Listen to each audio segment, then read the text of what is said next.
Muy bien, hermanos, vamos a la palabra. Hoy vamos a avanzar de una manera un poquito diferente a lo que usted normalmente está acostumbrado. Bueno, a lo que nos hemos acostumbrado, a cómo lo hacemos aquí en casa. ¿Por qué le digo que va a ser un poquito diferente? Porque normalmente tomamos un pasaje de la Escritura y lo vamos desglosando. Pero ya tenía el Señor inquietándome ya unas semanas atrás y hoy vamos a iniciar un estudio del libro de los Hechos. O sea, todos los miércoles nos vamos a ir al libro de los Hechos hasta que lo terminemos. Y hoy vamos a iniciar con esta serie o este estudio del libro de los Hechos. Y vamos a iniciar obviamente con el capítulo primero. Entonces por eso no le vamos a dar una lectura completa al inicio, pero vamos a ir revisándolo hasta terminar. No se asusten, nos vamos a ir temprano, en tiempo y forma. Y así nos vamos a ir. En ocasiones va a ser 2 capítulos, en ocasiones a lo mejor van a ser 3, dependiendo de lo que el Señor nos vaya mostrando. ¿Por qué el libro de los Hechos? Mire, el libro de los Hechos tiene una particularidad. Es un libro único, porque este libro nos lleva en un periodo de transición. Este libro nos lleva en un periodo donde terminamos con el Antiguo Pacto o el Antiguo Testamento e iniciamos en este nuevo pacto en una historia nueva que podríamos llamarle la edad de la iglesia. Usted me va a decir, bueno, pero es que están antes los evangelios. Sí, están antes los evangelios, pero aún y cuando ya el Señor Jesús estaba con nosotros y caminó con nosotros aquí en la tierra, bueno, Él se seguía moviendo y manejando de acuerdo al antiguo pacto, porque obviamente Él vino a los suyos, pero los suyos no le recibieron. Ciertamente este es un libro de transición, como yo le muestro, como le vengo diciendo, y nos habla y nos muestra la historia y cómo se fue expandiendo este cristianismo que hoy celebramos y que hoy conocemos. Durante todo el escenario del Antiguo Testamento podemos ver cómo es la antesala a lo que viene a ser la llegada del Mesías, del Rey. Todo el Antiguo Testamento nos habla de esa promesa, de esa profecía donde iba a nacer un rey y donde ese rey venía a nacer y venía a la tierra para establecer su reino. Todo el Antiguo Testamento nos habla acerca de esto. Ciertamente también desde la salida de Egipto también habla de esa tierra prometida y que en esa tierra prometida se iba a establecer este reino.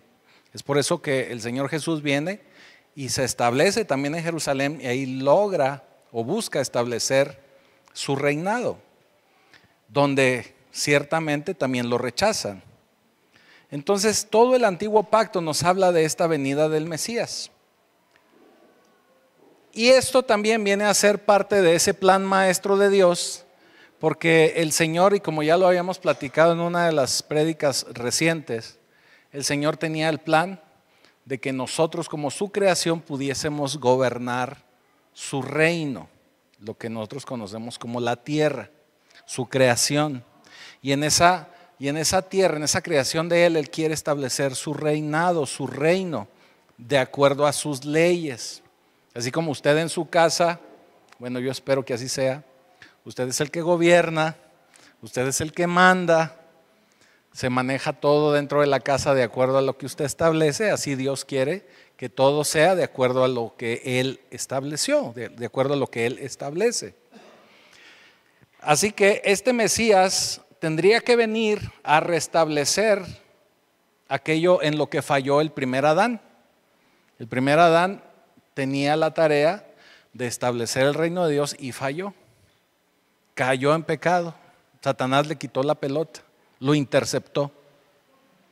Entonces ahora el plan de Dios viene a ser instaurar ese reino, pero tiene que ser por medio de lo que Él ya estableció como su creación.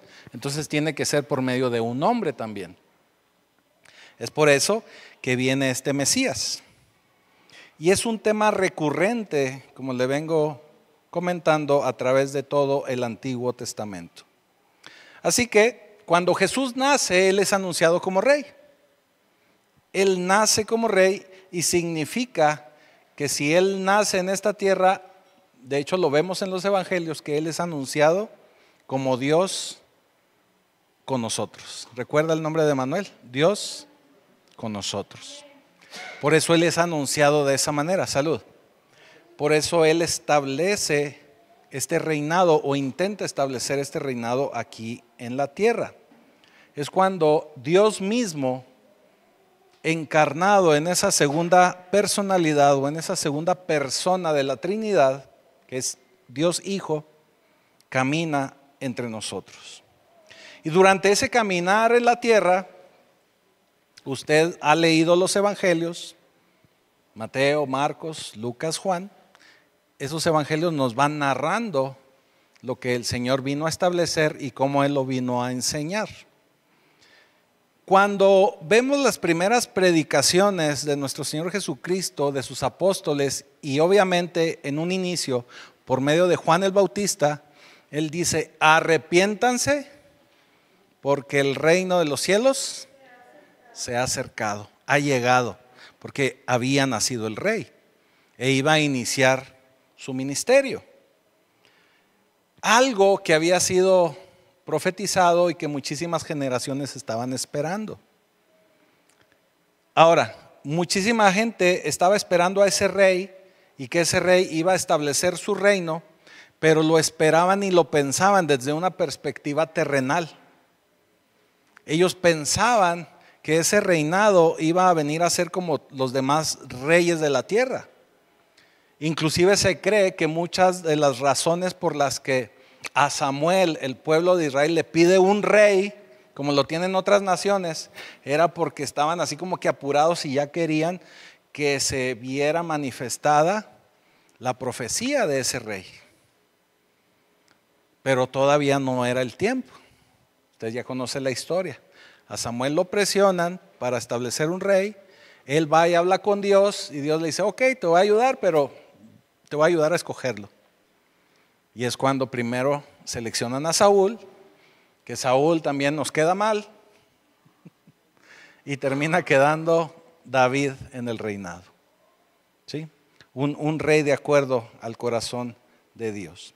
Entonces, cuando el Señor Jesús llega a la tierra y nos dice: el reino de Dios se ha acercado, arrepiéntanse porque el reino de Dios está aquí. Pues en sus evangelios, en el evangelio podemos ver todo su caminar y también podemos ver todo su rechazo. Llegamos a la crucifixión. Jesús es crucificado y todos los líderes religiosos de su tiempo estaban obviamente en contra de él. La gente le da la espalda a Jesús una semana después de que le habían recibido con palmas y con sus mantos. Y empiezan a gritarle: crucifíquenlo, crucifíquenlo. Llega la crucifixión. Todavía tiene una última oportunidad Jesús y la gente grita: queremos a Barrabás. Queremos a Barrabás. Así que lo crucifican, pero 3 días después Jesús resucita. Jesús regresa de la muerte. Y obviamente regresa en un cuerpo glorificado. Demuestra algo trascendental para todos y cada uno de nosotros. Demuestra que es posible la resurrección. Y si es posible esa resurrección de la que Él mismo había hablado y en la que Él mismo se había profetizado, entonces eso significa que todo lo demás que vino a enseñarnos es cierto. Vaya. Si no hubiese sido por esa resurrección, no existiríamos nosotros como pueblo de Cristo. A partir de esa resurrección es que el mundo cambia y es por eso que hay un antes de Cristo y un después de Cristo. Cambia completamente la historia no solo de los creyentes, sino de todo el mundo. Demuestra que esa resurrección es verídica, es real. Y si la resurrección es real, pues podemos confiar en todo lo demás que nos dice la palabra. Todo lo demás es real. Esa es la razón por la que ninguno de nosotros, yo pienso que así lo debemos de ver, si usted no lo había razonado, pero esa es la razón por la que tenemos que creer en todo lo demás. Entonces el resto de la escritura, si ya la resurrección la consideramos y la creemos, el resto de lo que nos dice la palabra es real. Por eso cuando usted hace la oración de fe y cuando Pablo nos dice en Romanos que si confesamos con nuestra boca que el Señor resucitó, regresó de los muertos y lo recibimos por fe en nuestro corazón como nuestro Señor, nos convertimos en hijos de Dios. Pero se da cuenta, nos habla de la resurrección. Ese es el punto focal de esto. Significa que la resurrección ocurre cuando fue rechazado por el pueblo de Israel, el pueblo judío. Así que Jesús, todo lo que profetiza en los evangelios, se vuelve real, se vuelve verídico, se concreta. Y obviamente el Señor también en estos evangelios habla acerca de este rechazo que iba a recibir de su pueblo, pero que al rechazarlo su pueblo, él ya también tenía un plan de cómo iba a llegar a muchísima más gente y no únicamente se iba a quedar en Israel. Y ese plan era que iba a llegar a los gentiles. Porque el plan de Dios en todo momento, desde el Génesis hasta nuestros días, ha sido que se establezca su reino. Al no poder contar con su pueblo judío para establecer el reino, les decía, ok, espérenme pues aquí tantito, yo me voy a valer de este pueblo nuevo de gentiles para poder seguir trabajando en establecer mi reino. Por eso es que yo les hablo tanto del reino de Dios y estos principios de reino, porque este es el plan de Dios. Este es el plan de Dios. Simplemente en el libro de los Hechos, si usted lo revisa, ahorita ya hay aplicaciones que le pueden ayudar, pero hay 32 menciones acerca del reino. Así de importante es el reino de Dios. Por eso ese es el punto medular. Él quiere establecer su reino aquí en la tierra, pero lo tiene que establecer por medio de nosotros como su creación. Ese es el punto medular. Y nosotros como gentiles, como ahora parte de su iglesia, tenemos que trabajar para establecer ese reino.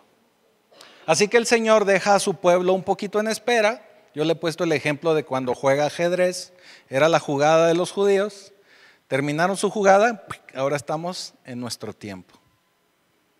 Realmente nuestro tiempo inicia como la era de la iglesia o la etapa de la iglesia, junto con la etapa del Espíritu Santo, oficialmente a partir del capítulo 2 del libro de los Hechos. Pero podemos considerar, para efectos prácticos, que a partir del libro de los Hechos iniciamos como iglesia. ¿Sí? ¿Estamos de acuerdo? Así que ahora el Señor está esperando que otro grupo de gente, nosotros, su iglesia, trabajemos en establecer su reino. Él está operando a través de nosotros para establecer sus reglas, su gobierno en todo el mundo. Así que el libro de los Hechos nos da una continuidad del plan de Dios acerca del establecimiento del reino de Dios. Eso es lo que nos habla el libro de los Hechos. Por lo tanto, aquí iniciamos. Libro de los Hechos, capítulo 1, versículo 1.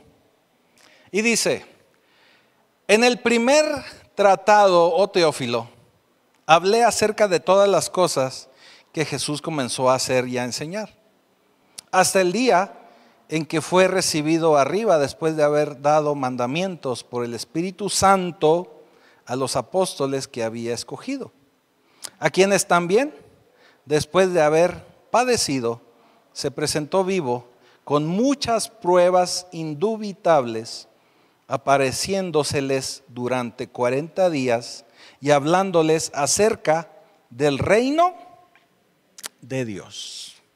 Entonces, ¿de qué les estuvo hablando? Del reino de Dios.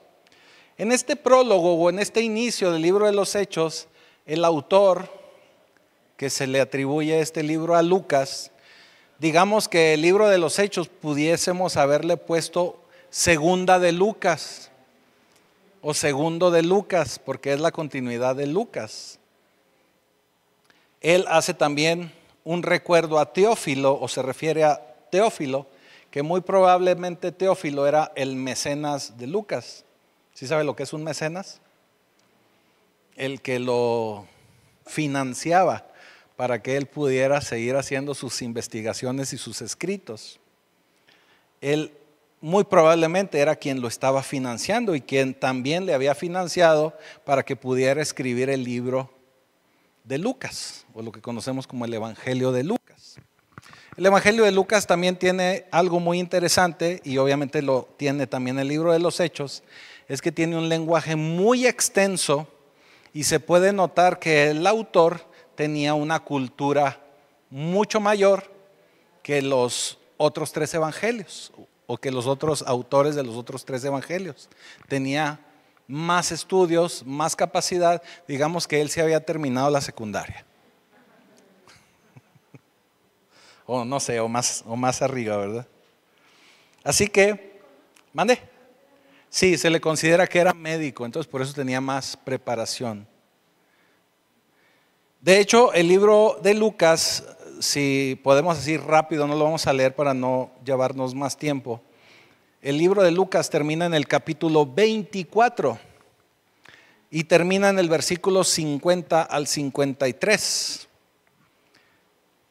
Y en estos 3 o 4 versículos, Lucas nos habla acerca de esta bendición que el Señor le da a sus discípulos, y después de haberle adorado, porque fue llevado hacia arriba al cielo, los apóstoles le adoraron y regresaron con gozo al templo, alabando y bendiciendo a Dios. Así termina el libro de Lucas, el Evangelio de Lucas.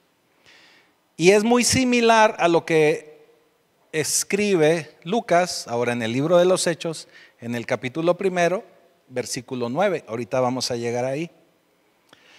Pero algo de lo que él insiste, y lo vamos a estar revisando a través de todo el estudio de los Hechos, es el reino de los cielos está en la tierra. Desafortunadamente, en nuestras iglesias modernas vivimos más para las actividades de la iglesia que para establecer el reino de Dios. Nos entretenemos más en actividades y en hacer esto, hacer lo otro, y buscarle aquí, buscarle allá, que en verdaderamente establecer el reino de Dios. La iglesia debe de vivir para servir a Dios y establecer el reino de Dios y servirle a su rey. No en hacer actividades, a menos de que esa actividad sea explícitamente o enfocadamente a establecer ese reino.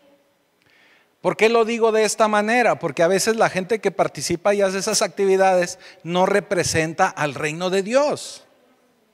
¿Sí me estoy explicando? Podemos hacer muchas actividades muy padres, muy divertidas, muy entretenidas, y puede jalar inclusive a mucha gente. Usted ofrézcales comida y va a venir mucha gente. Eso se lo escuché a un pastor una vez, malamente, pero así lo dijo. Ofrézcale comida y todos van a venir. Entonces eso no representa establecer el reino de Dios. Eso significa que poder establecer el reino de Dios es poder nosotros mostrarlo, representarlo y ayudar a otros o enseñar a otros a que también lo hagan. Por eso nosotros tenemos que ser discípulos haciendo discípulos. ¿Sí? Eso es bien importante. Esa es la forma en que nosotros tendríamos que establecer el reino. Cuando nosotros perdemos la visión del reino, de establecer el reino de Dios en la tierra, nos vamos a encontrar con muchísimas situaciones en la iglesia. Porque lo que está infiltrado y la manera en que se está viviendo la iglesia es de la manera que está el mundo, igual que el mundo. Por eso vemos tanta contaminación en muchas congregaciones, porque se pierde de vista esa visión de reino. Y lo que tenemos que hacer es establecer el reino. Por eso vemos luego situaciones, conflictos, disensiones, no hay unión. Y usted se puede pasar todo el día quejándose de muchas cosas que podemos ver mal en la iglesia del Señor. Sí, pero ¿por qué sucede? Porque no trabajamos en establecer el reino. Sí, por eso es tan importante este pasaje. Y el Señor pasa estos 40 días hablando del reino de Dios. Por eso nosotros nos enfocamos, y lo dijimos en unas prédicas anteriores, busca primero el reino de Dios y su justicia, y todo lo demás será añadido. Así es. Así que si primero que nada buscamos el gobierno de Dios sobre cualquier área en tu vida, todo lo más va a venir, te lo puedo asegurar. Te lo puedo asegurar. Que tu familia no va bien. Bueno, busca el reino de Dios y verás cómo empieza a fluir tu familia. Que el trabajo está que no me la acabo. Pues busca primeramente el reino de Dios y lo demás empezará a fluir. ¿Y qué significa buscar el reino de Dios? Es yo alinearme al reino de Dios. Que el gobierno de Dios esté sobre mi vida. Porque ¿cómo yo voy a pedir que se alinee un problema que tengo en la familia o en mi casa o en el trabajo, pero yo no quiero dejar aquello que está haciéndome daño, o yo no me quiero alinear de acuerdo a lo que la palabra de Dios me dice? Eso significa que yo sigo estando en pecado y el Señor no me va a ayudar, y se lo tengo que decir así: si usted está en un pecado, el Señor no se va a acercar. El Señor es todo amor y misericordia, sí, pero primero es justicia. Por eso la palabra principal de todos los que nos decimos cristianos se llama, o se dice, arrepiéntete. Ese es el resumen. O sea, ¿es qué? Arrepiéntete. O sea, primero tenemos que encontrar justicia delante de Dios. Eso es el arrepentirse. Encontrar justicia. Y luego establezco el gobierno de Dios y lo demás se va a ir acomodando, se lo puedo asegurar. Haga la prueba. Y durante estas semanas, porque van a ser varias semanas que vamos a estar revisando el libro de los Hechos, yo espero que usted vaya entendiendo más este concepto de reino y podamos acercarnos más al Señor. Así que el Señor les enseña sobre el reino, y para mostrarles lo importante que es esto del reino, vamos a los últimos dos pasajes de este libro de los Hechos. Fíjese, vamos a Hechos 28, 30 y 31.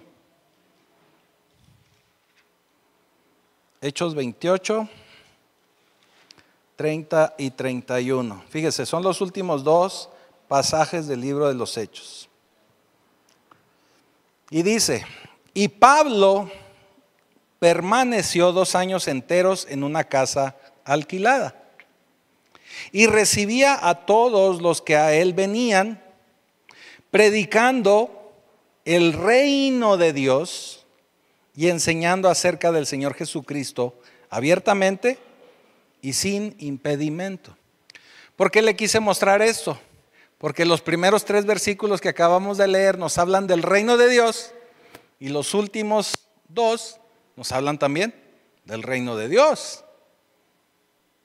Esa es la importancia de poder, la promesa del Padre, la cual les dijo: oísteis de mí. O sea, Él se las había ya dicho. Y si usted revisa el capítulo 16 de Juan y el capítulo 14 de Juan, ahí va a encontrar que el Señor ya les había hablado del Espíritu Santo, de este poder que iban a recibir. Versículo 5 les dice: porque Juan ciertamente bautizó con agua, mas vosotros seréis bautizados con el Espíritu Santo dentro de no muchos días. Aquí él está hablando de otro tipo de bautismo. Tenemos que recordar que cuando Juan nos hablaba del bautismo, era una inmersión en agua para una limpieza, para una muerte al viejo hombre y venir a vida a un nuevo hombre. Y obviamente también para que socialmente yo pudiera manifestar que a partir de ese momento yo era una nueva criatura, que era ya seguidor de Cristo, y que a partir de hoy soy cristiano o soy seguidor de Cristo y no vuelvo atrás, dice, dice un corito por ahí, ¿verdad? Pero aquí nos está hablando de otra inmersión, y se lo digo así porque eso significa bautismo, ¿verdad? Inmersión. Nos está hablando que vamos a recibir otro bautismo diferente, que es una preparación para recibir el reino, para recibir el poder del reino de Dios. Y así lo prometió Él. Cuando escucharon ellos que Él les estaba hablando de recibir poder para el establecimiento del reino, dijeron, ahora sí, va a venir algo y va a establecer su reinado. Porque seguían pensando terrenalmente, todavía no recibían el Pentecostés, todavía no recibían esta inmersión de la que les estaba hablando el Señor. Todavía no entendían qué era lo que iba a suceder. Seguían pensando que el reino de Israel se iba a restaurar.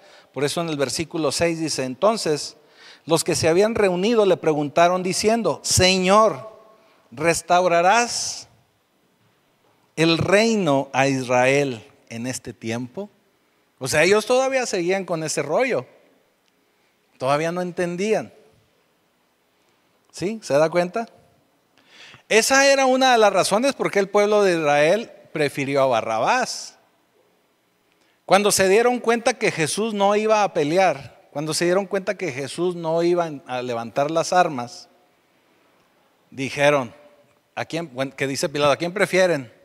¿Al rey de los judíos o a Barrabás? Y empiezan a gritar, a Barrabás. Porque decían, tenemos más posibilidades de que Barrabás, por la fuerza, establezca un reino, a que Jesús lo vaya a hacer. Así lo pensaron, así lo vio el pueblo en general. ¿Quién era Barrabás? Barrabás era de un grupo político que le llamaban los celotes. No los elotes esos que nos comemos, celotes. Era un grupo revolucionario del pueblo de Israel, judío, que se parecían más a un terrorismo israelita en contra de los romanos que otra cosa. Era un grupo subversivo que se la pasaban haciéndole maldades al imperio romano. Que el imperio romano no era una perita en dulce, ¿verdad? Pero ellos estaban peleando y forcejando continuamente con el pueblo romano. Entonces dijeron, pues me conviene más el peleonero este. ¿Quién me va a defender de los romanos? Pues el Barrabás. Él sí se agarra las trompadas con el soldado romano. Algo así lo pensaron, ¿verdad? Por eso lo escogieron, porque pensaban que Jesús no iba a establecer el reino, porque únicamente veían el reino como algo físico y algo material. Es algo que sigue sucediendo de alguna manera en muchas iglesias. Seguimos pensando que Dios está únicamente para enriquecernos y para sacarnos de nuestros apuros y para sacarnos de nuestros problemas. Lo seguimos viendo como algo muy terrenal. Así que no entendían aún de qué se trataba. Versículo 7, y les dijo, ¿no os toca a vosotros saber los tiempos o las sazones que el Padre puso en su sola potestad? O sea, no, ni yo sé, pero ustedes tampoco no tienen por qué saberlo. Solamente el Señor sabe cuándo va a suceder. Porque sí, ya les estaba hablando de algo profético, que sí va a suceder. Sí va a venir Jesús a establecer su reinado, el reinado del milenio. Pero va a ser hasta el final de los tiempos. ¿Cuándo? No sabemos. Y en aquel tiempo, pues todavía menos. Imagínense, hace 2000 años. Todavía no sabían. Y todavía nadie sabe.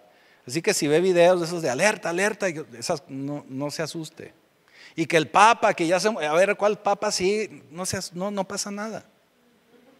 Solamente el Señor sabe los tiempos. Y si estamos bien alineados con el Señor y hemos establecido bien el reino de Dios en nuestra vida, pues menos nos debemos de preocupar. Porque que no, nuestro fin final es ir a estar delante del Señor. Así que no debemos de tener miedo. No tiene por qué temer. Dice el versículo 8: pero recibiréis poder. Y este es el versículo clave de este capítulo. Pero recibiréis poder. De hecho, déjenme le digo que así le puse al tema de hoy. Pero recibirán poder. Así se llama el capítulo de hoy. Pero recibirán poder cuando haya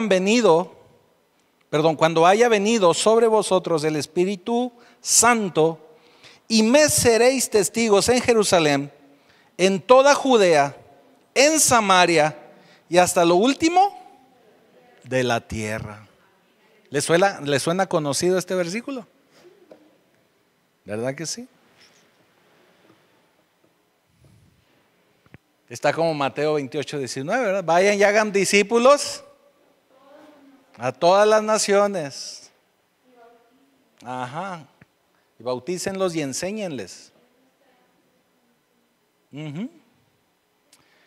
Así que no les dice cuándo se va a establecer este reino, pero tienen que esperar a recibir el poder del reino. Y en eso no tienen que esperar mucho. Vaya, en otras palabras, no van a recibir el reino, pero vamos a recibir el poder del reino. Todavía no está el Señor aquí, todavía no es un milenio donde Él va a gobernar, pero ya podemos gozar del poder del reino. Y ahorita vas a ver cómo. El reino va a venir después. Solo el Señor sabe cuándo. Usted no necesita saberlo. Usted y yo vivimos en el tiempo, ahorita se lo acabo yo de decir, en el tiempo del Espíritu Santo, que es este tiempo de la iglesia. En el Antiguo Testamento vivíamos en el tiempo, o se vivió en el tiempo de Dios Padre. Luego en los Evangelios vemos el tiempo de Dios Hijo. Cuando veíamos el tiempo de Dios Padre, solamente veíamos menciones del Espíritu de Dios y el ángel de Jehová, que lo podemos interpretar como Dios Hijo, que intervenían de vez en cuando apoyando la labor de Dios Padre. ¿Sí se ha fijado en eso? Cuando vemos los evangelios estamos viendo la labor de Dios Hijo, donde el Padre y el Espíritu Santo apoyan la labor de Dios Hijo. O los podemos ver que por ahí andan también colaborando. Como cuando Jesús es bautizado y emerge de las aguas y se escucha una voz donde dice: este es mi Hijo amado, en quien tengo complacencia. Es Dios Padre hablando. Y luego vemos que dice que el Espíritu Santo en forma de paloma se posó sobre él. Pero era el tiempo o el periodo donde el personaje principal era Dios Hijo. Ahora nosotros vivimos, y desde el libro de los Hechos, en la era del Espíritu Santo o en la época del Espíritu Santo. Cuando estamos nosotros ahora en este tiempo, tenemos que entender que el actor principal de nuestra vida o la manifestación principal de Dios en nuestra vida es el Espíritu Santo. Donde luego podemos a veces observar que colaboran también Dios Padre y Dios Hijo, pero a quien principalmente tenemos que observar y ver, y es a quien vamos a ver manifestado en nuestra vida, es al Espíritu Santo. Tenemos que entender que el Espíritu Santo no es menor que Dios Padre y Dios Hijo, es igual. Lo mencionamos en ese orden porque es el orden en que la Escritura no lo menciona, no porque esté al último lugar. Los tres tienen la misma personalidad, los tres tienen la misma importancia, pero nos los ha mostrado la Escritura en este orden. ¿Sí? En 1 Corintios 4:20 dice: Porque el reino de Dios no consiste en palabras, sino en poder. Eso significa que para poder nosotros manifestar este poder de Dios, este poder del Espíritu Santo, pues tenemos que tener esa vida ordenada, alineada al Señor, para poder mostrar ese poder del Espíritu Santo. El Espíritu Santo para nosotros viene a ser lo que la electricidad es para sus artefactos, sus electrodomésticos. Usted puede tener miles de appliances ahí de electrodomésticos, pero si no hay luz, no van a funcionar. Hace algunos días, ahora que estuvo haciendo mucho aire, se estuvo yendo la luz. Si viera la desesperación de mucha gente, porque no había luz. Ya no sabemos vivir sin luz. Pero sucede lo mismo si nosotros no tenemos al Espíritu Santo en nuestra vida. No vamos a funcionar de la manera correcta. El Espíritu Santo es la autoridad de la iglesia. Y obviamente tiene que ser la autoridad de los miembros de esa iglesia. Ahorita la pastora hablaba de cómo en algunas iglesias, en Pacto Vivo, se siente la presencia del Espíritu. Lo mismo que puede ir a otras y no lo va a sentir. Y si no siente al Espíritu es porque no se está buscando establecer el reino de Dios en esa iglesia. Entonces no hay una manifestación de poder ahí. Porque podemos hablar mucho de Dios, podemos conocer mucho de los evangelios, podemos conocer mucho de Biblia, pero si no establecemos el orden, el reino de Dios en nuestra vida, no hay poder del Espíritu Santo. No es lo mismo conocer que ser y que vivir de acuerdo a. No es lo mismo. Mire, se lo voy a poner en un término secular que ojalá les sirva para entenderlo mejor. Yo he conocido mucha gente con estudios académicos de ingeniería, de licenciatura, maestrías, doctorados, y cuando usted los trata, se da cuenta que la educación académica no les sirvió de nada. Decía mi mamá, ¿verdad? Decía, es que la educación se mama. Usted me va a entender mejor con ese término. ¿Sí? Entonces puede haber mucha gente en nuestra vida en Cristo que conozca muchas cosas, que conoce mucho de Biblia, que conoce mucho de aquí y de allá, pero si no ordena su vida, no conoce del poder de Dios. No tiene poder de Dios, no es lo mismo. Es bueno educarse, es bueno conocer, es bueno prepararse, pero llevar de la mano una vida recta en el Señor, alineada en el Señor. De otra manera no sirve de nada. Debe de haber una demostración. ¿Y cómo va a ser manifestada esa demostración? Cuando podamos ser testigos. Aquí no lo dice el Señor. Porque me serán testigos. Me serán testigos en Jerusalén, en toda Judea, en Samaria y hasta lo último de la tierra. Me serán testigos. Cuando nosotros podamos dar testimonio de Jesús, Él va a dar testimonio de nosotros y vamos a ser testigos. Porque ese testimonio va a ser de acuerdo a esa relación que tengamos nosotros con el Espíritu Santo. Si nosotros nos mantenemos buscando de la palabra, en oración, en contacto con el Señor, vamos a poder ser testigos. Vamos a poder atestiguar. De otra manera no va a ser. Versículo 9. Y habiendo dicho estas cosas, viéndolo ellos, fue alzado y le recibió una nube que le ocultó de sus ojos. Este es el pasaje que le digo que se traslapa con Lucas, o con el último capítulo de Lucas. Versículo 10 dice, y estando ellos con los ojos puestos en el cielo, entre tanto que él se iba, he aquí se pusieron junto a ellos dos varones con vestiduras blancas, los cuales también les dijeron, varones galileos, ¿por qué estáis mirando al cielo? Este mismo Jesús que ha sido tomado de vosotros al cielo, así vendrá como le habéis visto ir al cielo. Eso significa que cuando regrese el Señor, va a regresar de esa misma manera. Así como lo vieron alejarse al cielo, va a regresar igual. Va a regresar igual. Versículo 12. Entonces volvieron a Jerusalén desde el monte que se llamaba del Olivar, el cual está cerca de Jerusalén, camino de un día de reposo. Y entrados, subieron al aposento alto donde moraban Pedro y Jacobo, Juan, Andrés, Felipe, Tomás, Bartolomé, Mateo, Jacobo hijo de Alfeo, Simón el celote y Judas hermano de Jacobo. Todos estos perseveraban unánimes en oración y ruego con las mujeres y con María la madre de Jesús y con sus hermanos.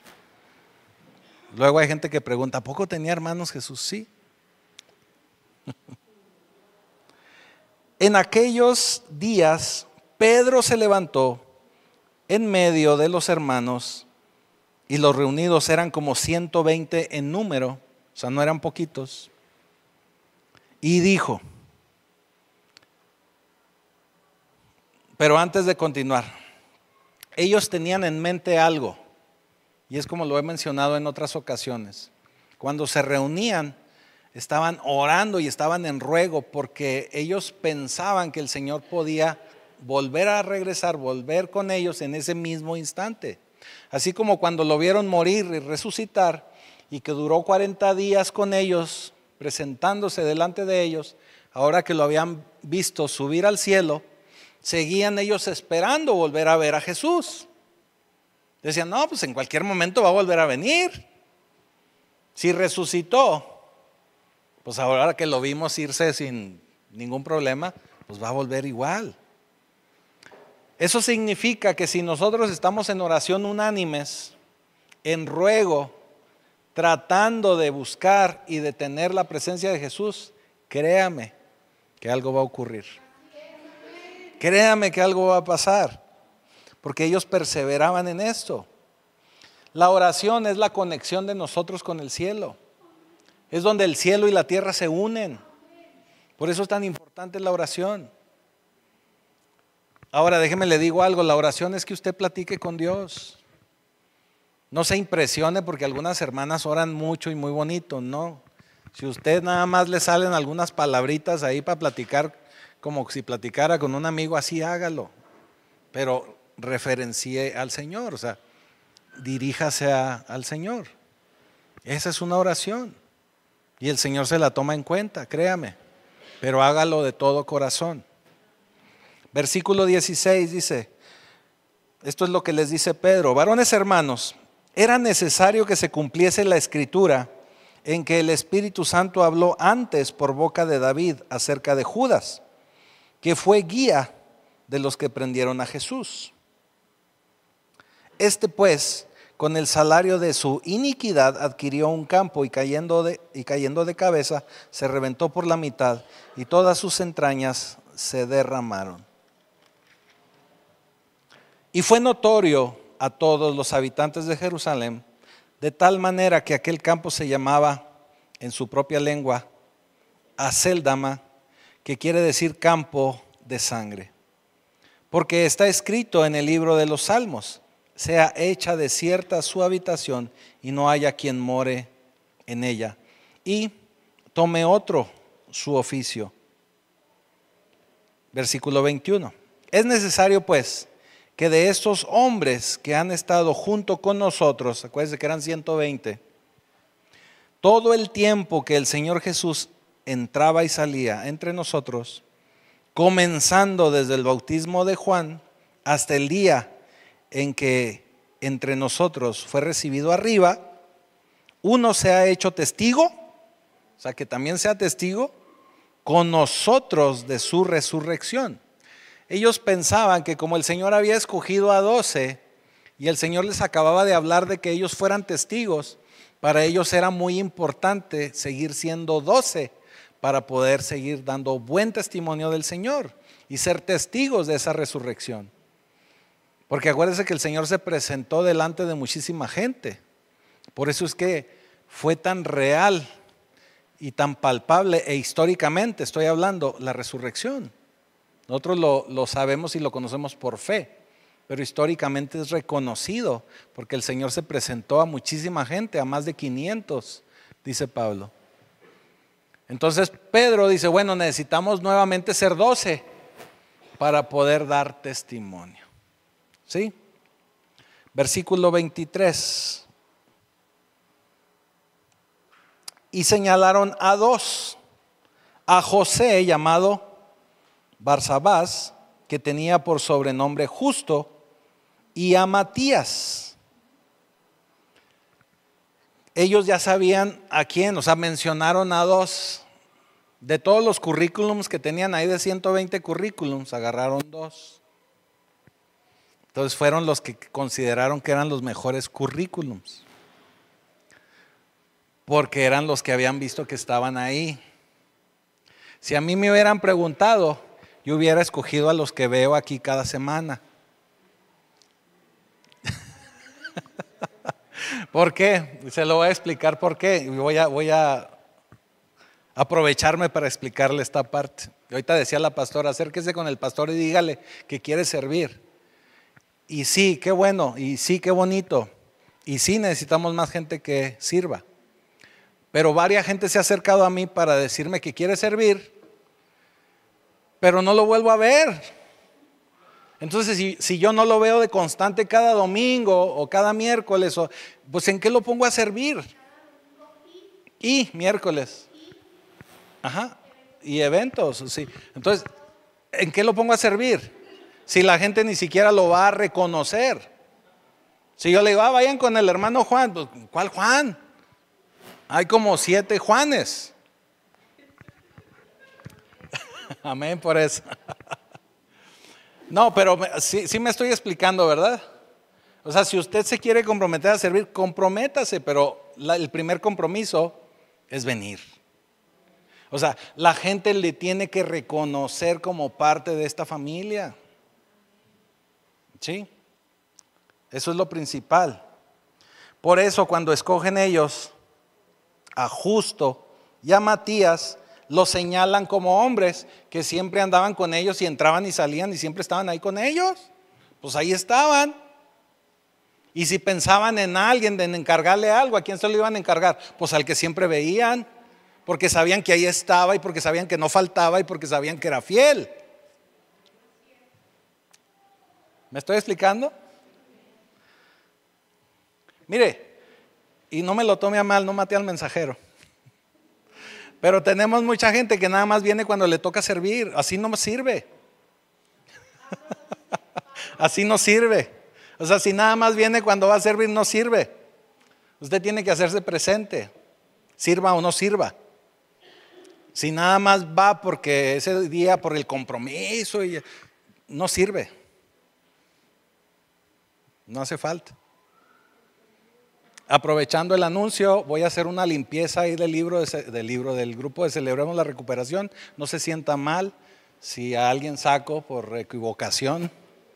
No se sienta mal, pero si empieza a venir, pues lo vuelvo a incluir.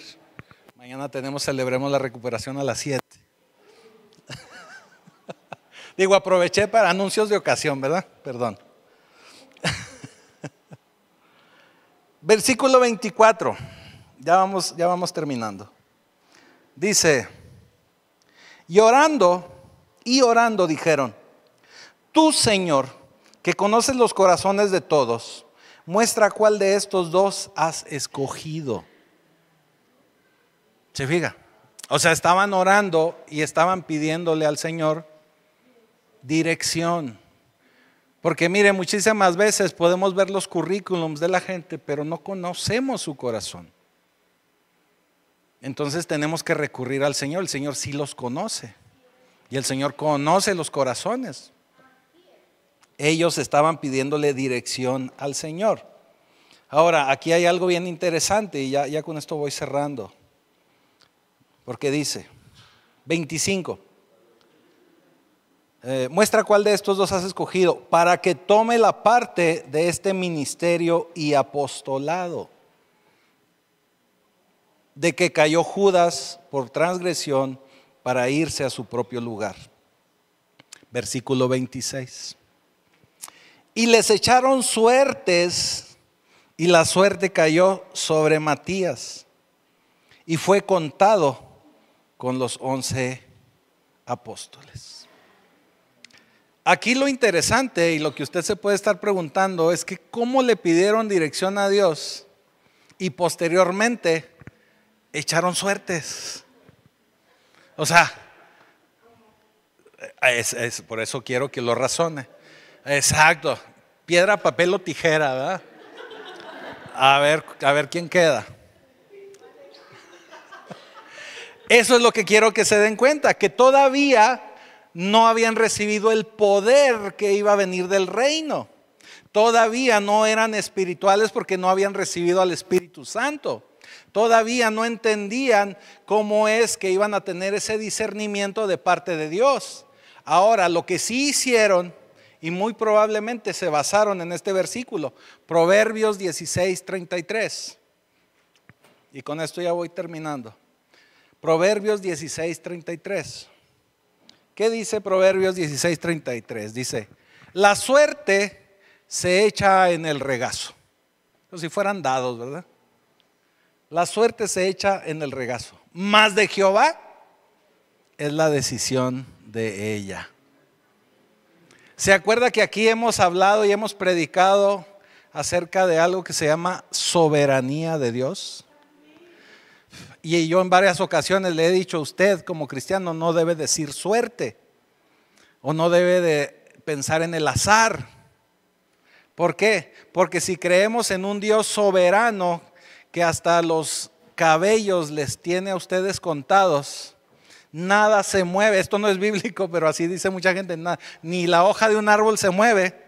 Y se lo digo porque así dice mucha gente, pero no hay ningún versículo que lo diga. Pero es para poder entender esa soberanía. El Señor tiene el control de todo. Si creemos en ese Dios soberano, Él controla todo.